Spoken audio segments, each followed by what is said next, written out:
What's this? A letter for me.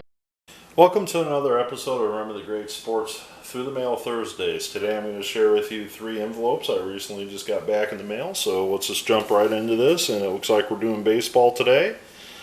And the first return is from former Houston Astro pitcher Charlie Kerfeld on 1. A second makes 2. A third.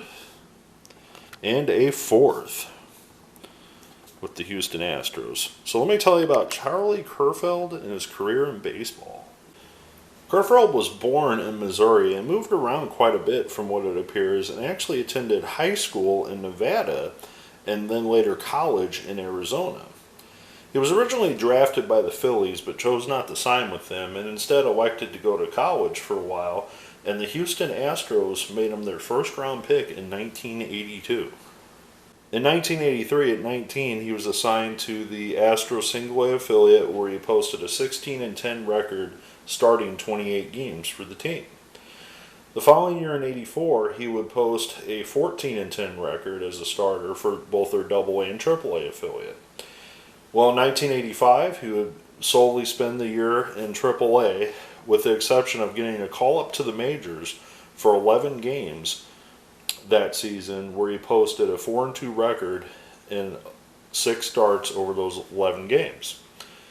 Well, in 1986, they converted Charlie to the bullpen, and he had probably one of the best years that you could ever have as a reliever.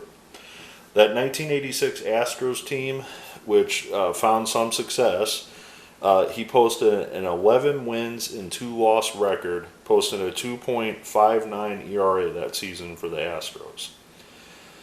Well, in 1987, the wheels kind of fell off, and he didn't have the magic that he had in 1986, and he posted an 0-2 record with a 6.67 ERA in 21 games for the Astros, which they decided to send him down to AAA to finish out the year.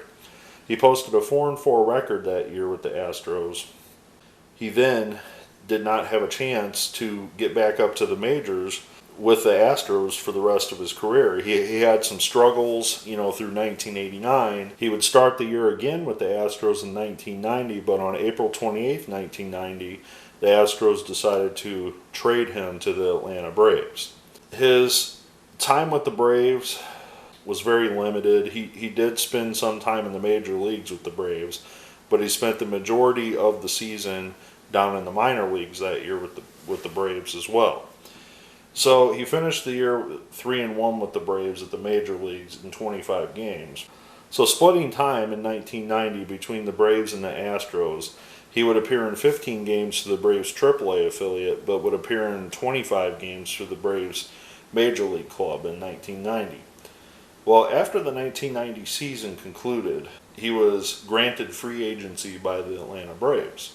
He would then sign on with the Detroit Tigers, where he would post a very fair record in AA for them, appearing in 11 games, but would not get a call-up to the majors after that.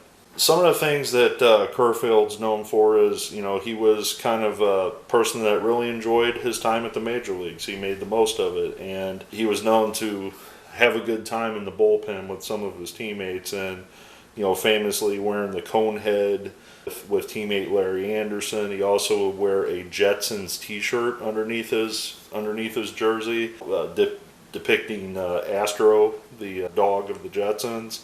So after his playing career, he would go on to managing in the minor leagues, some affiliated and some unaffiliated. He would coach in the Texas-Louisiana League, the Western League.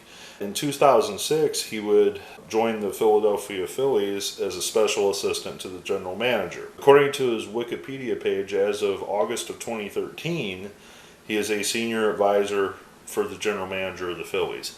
Now, I don't know if that's still fact. 2013 was a little while back, so he may not be with them anymore. But very happy to add Mr. Kerfeld to the collection. Never had got him before, so add 4 more orange cards signed by Mr. Kerfeld to the collection. All right, so this next one is former Minnesota Twin / Boston Red Sox reliever Mike Smithson on 4 of 4. So let me tell you about Mike Smithson and his career in baseball. Smithson, a Tennessee native, attended the University of Tennessee in Knoxville and was drafted in the 5th round in the 1976 draft by the Boston Red Sox. Smithson would join the Red Sox single-A affiliate at 21 years old in 1976 and would work his way up all the way through 1981 through the Red Sox chain and never get a chance at the major leagues. Well, after the 81 season, the Red Sox decided to trade him to the Texas Rangers for John Henry Johnson. Well, in 1982, he again began his time in the minor leagues for the Rangers, but after showing an 11-7 record, he got called up to the majors to start in 8 games in 1982 for the Rangers. Well, from 1982 to 1983, he spent time with the Rangers, appearing in 33 games in 83 for them. Well, after the 83 season, he packed his bags again and moved to the Minnesota Twins in a trade for Gary Ward. He would spend 1984, 85, 86, and 87 as part of the Twins' starting rotation, including winning a World Series with the Twins in 87. He would start 126 games for the Twins during that tenure, going 47 and 48, so almost a 500 pitcher if you want to call it that.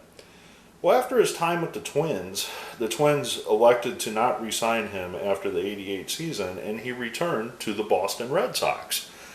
This time, the Red Sox did give him a shot at the majors, and he started 18 of 31 games for the Red Sox in 1988, and had started 19 of 40 for the Red Sox in 1989.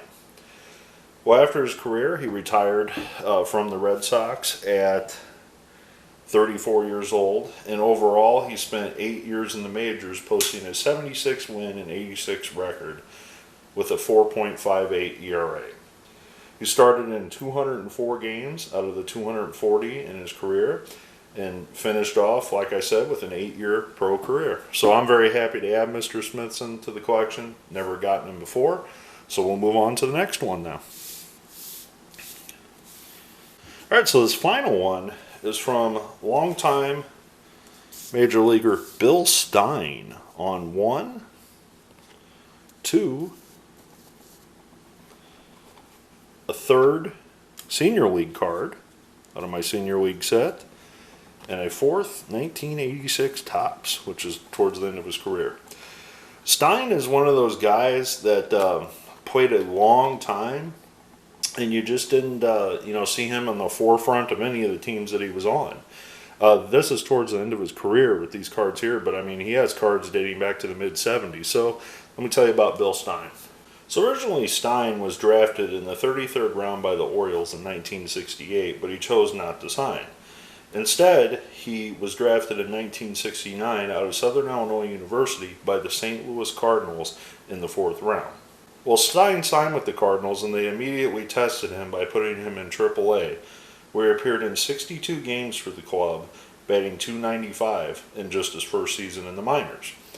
Well, in 1970, for some reason, he was demoted down to AA, despite showing pretty good numbers at AAA the year before.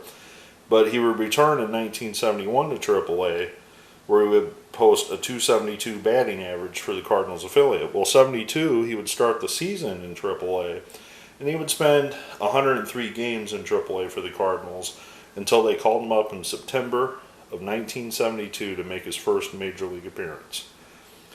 Well, with his short time in the majors in 72, he appeared in 14 games for the Cardinals.